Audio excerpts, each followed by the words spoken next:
পর্দায় উপস্থিতি থাকুক আর না থাকুক, আলোচনায় কিন্তু ঠিকই জায়গা করে নিচ্ছেন ঢালিউড কুইন অপু বিশ্বাস। মা হওয়ার কিছুদিন আগে থেকে তার অভিনয় ক্যারিয়ারে ভাটা পড়ে। সেই নিষ্প্রভ ক্যারিয়ার ধীরে ধীরে সচল করেছেন অপু বিশ্বাস। অনেকদিন সিনেমা খরায় থাকার পর এখন চলচ্চিত্রে নিয়মিত অভিনয় করছেন তিনি। কামরুল হাসান ফুয়াদের পরিচালনায় দুর্বার ও বন্ধন বিশ্বাসের পরিচালনায় সিক্রেট নামের দুটি নতুন সিনেমায় শুটিং করছেন এই নায়িকা। শিগগিরই আরো কয়েকটি সিনেমায় অভিনয়ের খবর জানানোর প্রস্তুতিও নাকি নিচ্ছেন এই চিত্রনায়িকা। তবে গত কয়েক বছর ধরে অপু বিশ্বাসের জীবনযাপনের দিকে চোখ রাখলে দেখা যায় যে কোনো উসিলায় তিনি আলোচনায় থাকার কৌশল অবলম্বন করে যাচ্ছেন। আর এই পরিকল্পনা বাস্তবায়ন করছেন নিজের ভেরিফাইড আইডি দিয়ে।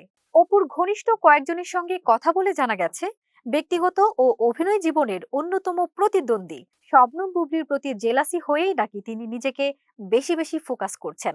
যদিও বিষয়টি নিয়ে অপু কখনো কোনো মন্তব্য করেনি, কিন্তু নিজেকে এগিয়ে রাখার জন্য বিভিন্ন কৌশলে প্রচারণার মাধ্যমে আলোচনায় থাকছেন।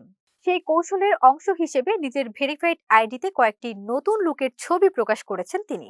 এগুলো প্রকাশ হওয়ার পর থেকেই ভক্তদের কাছে থেকে পাচ্ছেন দারুণ উৎসাহ। এসব ছবি দেখে কেউ কেউ তাকে তুর্কি নায়িকার মতো বলছেন। আবার কোন কৌশলে আলোচনায় আসবেন অপু বিশ্বাস, তার অপেক্ষায় ভক্তরা।